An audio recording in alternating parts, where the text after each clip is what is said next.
আর যখন বলে ফেললেন তখন আপনার কথার প্রত্যুত্তরে আমার দু একটা কথা বলতে হয়।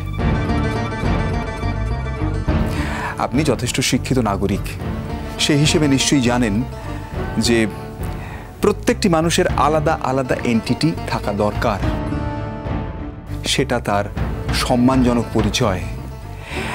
একজন মানুষ গ্রাম থেকে যদি শহরে আসেন তাহলে শহরের কাজকর্মে নিজেকে মানিয়ে নেবার জন্যে তাকে গ্রামের আইডেন্টিটিটুকু খসিয়ে দিয়ে শহুরে হয়ে উঠতে হবে, তার কোনো মানে নেই, আছে কি?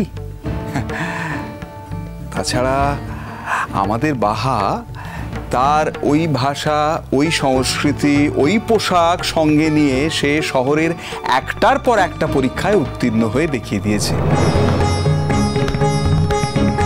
সে বিদেশে গেছে, সেখানেও সে শিক্ষার যোগ্যতার স্বীকৃতি স্বরূপ সার্টিফিকেট আদায় করেছে।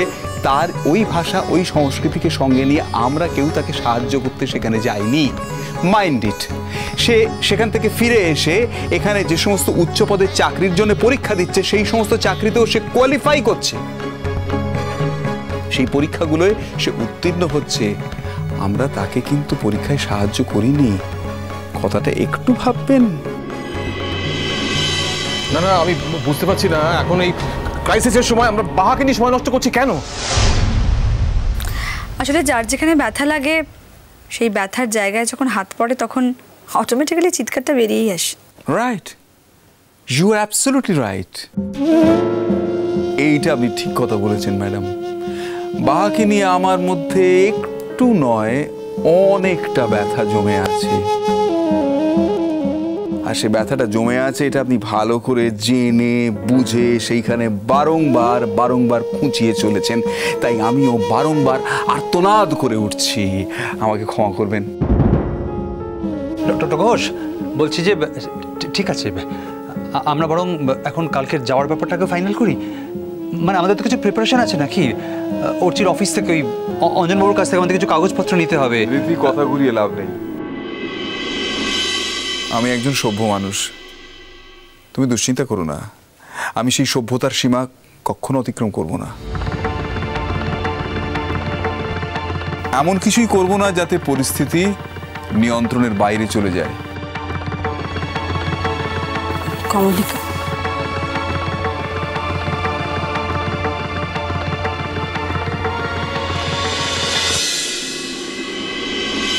মা,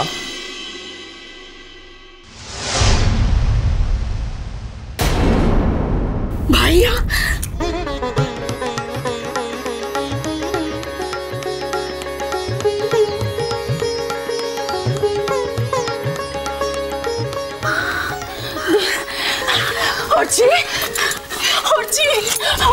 কি ছেলে রে, কি ছেলে রে বাবু, একটা খবর দিবি না আমাদের? বলতো কি ভেবেছিস বাড়ি শুদ্ধ লোক একেবারে মরে যাক, একেবারে শেষ করে ফেলছিস আমাদের নাকি? কি ভেবেছিস তুই? বলছি একটা ফোন করবি না, বাড়িতে জানাবি না কি অবস্থা? বলছি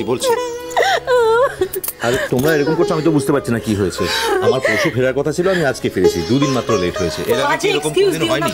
ভাইয়া একদম বাজে এক্সকিউজ দিও না।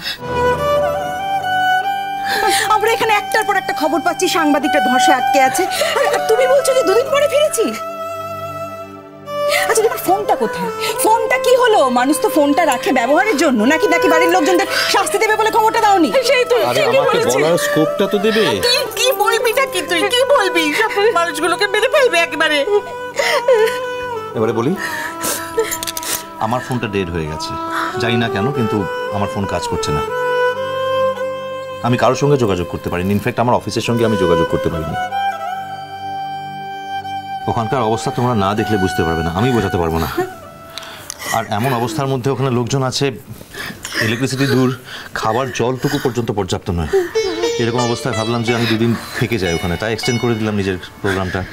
আর সত্যি কথা বলতে কি, ওখানে কাজ করতে গিয়ে সেই সময় আমার বাড়ির কথা, পরিবারের কথা, বাড়ির লোকজনের কথা কিছু মাথায় আসেনি। আমি মিথ্যে বলবো না তোমাদের। ঠিক ঠিক ঠিক ঠিক, তাই তো হবে। তুই তো প্রকৃত মানুষ অর্চি, প্রকৃত মানুষ হলে সে তো ওই রকম একটা সিচুয়েশনে ওদের ওদের ওদের ওই অবস্থার মধ্যে পড়ে সে নিজের বাড়ির কথা ভাবতে পারে না, সে ওই গোটা ব্যাপারটার মধ্যে ইনভলভ হয়ে পড়বে। আসলে কি হয়েছে, ওই ওই ধসের খবরটা না পেলে আমরা এতটা চিন্তিত হতাম না। তারপর আবার তোমার সঙ্গে যোগাযোগ করা যাচ্ছে না, ন্যাচারালি আমরা একটু ভাবিত হয়ে পড়েছিলাম। সকলকে এরকম ভাবে ব্যতিব্যস্ত করার জন্য I am really sorry doctor Ghosh. কি যা তো বলছিস তুই, হ্যাঁ? কিসের সরি? একদম ভুলভাল কথা বলবি না। বস তো, চুপ করে বস, সব শুনবো তোর কাছে। আরে আমরা তো কালকে সকালে ফ্লাইটে টিকিট কেটে ফেলেছি, আমরা কালকে সকালেই যাচ্ছিলাম। যদি সত্যি পারো একবার যাও দাদা ভাই, ওখানে গেলে দেখবে জীবনের প্রতি ধারণায় তোমার পাল্টে যাচ্ছে। নিজের ভাইকে খুঁজতে নয়, যদি পারো ওখানকার লোকদের পাশে দাঁড়াবার জন্য যাও। আমি যতই ডিটেলে বলি না কেন, যতই চেষ্টা করি না কেন, ওই ভয়ঙ্করতা কিছুতে তোমাকে আমি বোঝাতে পারবো না।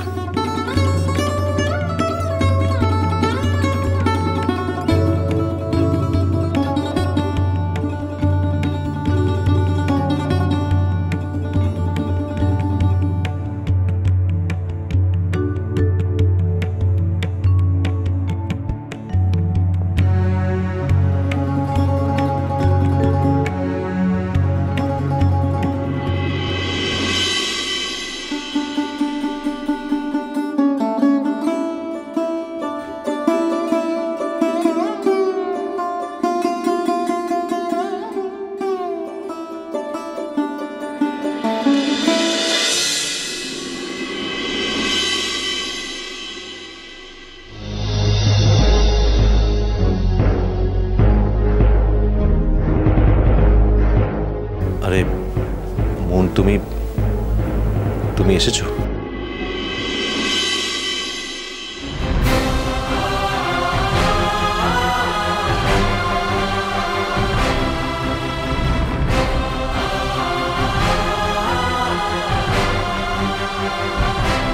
আসবে না, ও তো খবর পেয়েই ফোন করেছিল।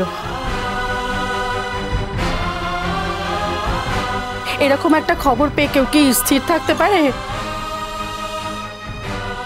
কাল তো আবার বাবুদের সঙ্গে নেপালেও যেতে চেয়েছিল। তোমাদের সকলকে খুব বদার করেছি আমি। এদিকে যে এত কিছু হয়ে গেছে এর মধ্যে আমি বুঝতে পারিনি সত্যি।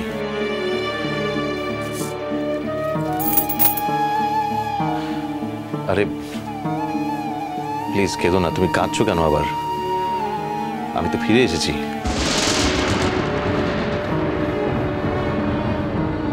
দিদিমণি কাঁদছে, উঠছি বাবুকে ফিরে টোপে। দিদিমণির চোখের জল বাধাটাই মানছে। উঠছি বাবু, তুই কি একবারও মোর কথাটা জানতে চেয়েছিস? আরে কাঁদছো কেন? এত সহজে আমার মৃত্যু নেই, চিন্তা করো না।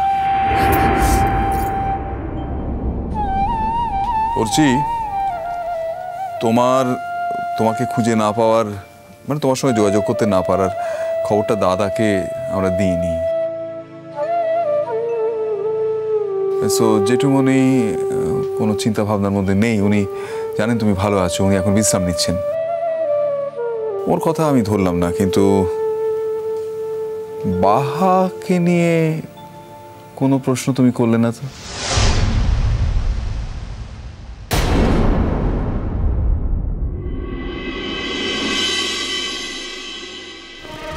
প্রসাদ তো লেখেন। তুমি তাহলে নিজের চাকরি ইন্টারভিউ বাদ দিয়ে আমার জন্য পুজো দেওয়ার সময় পেলে? প্রসাদ তোলে। আমার হাত এখন ধোয়া নেই, এসব পরে হবে। এখন মন, তুমি কি এক্ষুনি চলে যাবে? একটু বসো, আমি না হয় পৌঁছে দিয়ে আসবো। তুমি না বললেও আজকে আমি থাকতাম।